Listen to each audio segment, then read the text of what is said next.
Around 260 million years, the Earth was dominated by mammal-like reptiles called therapsids.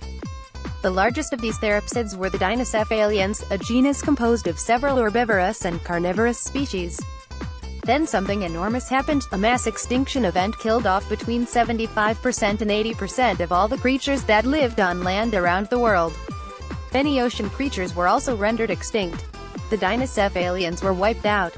Several hypotheses have been offered about what could have provoked this mass extinction. For instance, many scientists have favored the notion that a volcanic eruption was the trigger. It has been demonstrated that at the time of the extinction interval a gigantic volcanic eruption occurred at a nation in the south of China that lasted for almost 2 million years. It released around 300,000 cubic kilometers of lava. My colleagues and I wondered whether a change in climate might have caused or contributed to the mass extinction in South Africa. So we examined environmental change during the extinction event in what's today the western and northern Cape of South Africa. We studied the fossil teeth of Dinocephalians, a small herbivorous therapsid which lived before the extinction event and survived through it. As with much else from this period, we don't know how the species survived the catastrophe. Our findings suggest that a local event rather than a global shift in climate was to blame for the mass extinction in South Africa. Specifically, we propose that deformations in the Cape Fold Mountains meant there was less water available. Species in the region were decimated. This marks the first time that data has shown a correlation between the mass extinction event and an event of aridification, the process that occurs when a region becomes increasingly dry.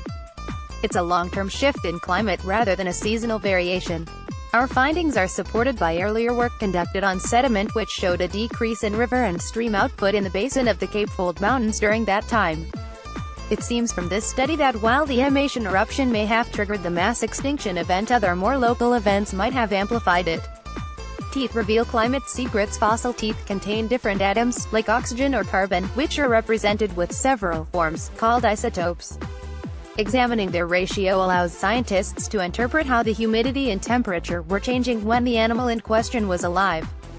The teeth we studied showed that an aridification, a decrease in humidity as provided by water supply or rainfall, occurred at the time of the extinction. But there was no change in temperature. This suggested that global climate change didn't lead to the mass extinction, since in the case of global climate shifts humidity and temperature changes go together. The Drakenstein Mountains are part of the Cape Fold Belt. Shutterstock, Victoria Field. Our focus was on the stable oxygen and carbon isotope compositions in the fossil teeth. Several factors can affect the ratio between the different isotope of these elements. For instance, the ratio of oxygen isotopes is correlated with the air temperature of the environment. For carbon, the isotope ratio depends on the water availability. This makes it a good proxy to estimate an environment's aridity. Measuring the oxygen and carbon isotope composition in the teeth helped us estimate the temperature and the aridity of the environment where the animal lived. Future learning this kind of work is valuable because it shows how local climate events like aridification can affect a region's ecosystems. It might also help climate change researchers to better estimate how certain parts of the planet might react as water becomes scarcer.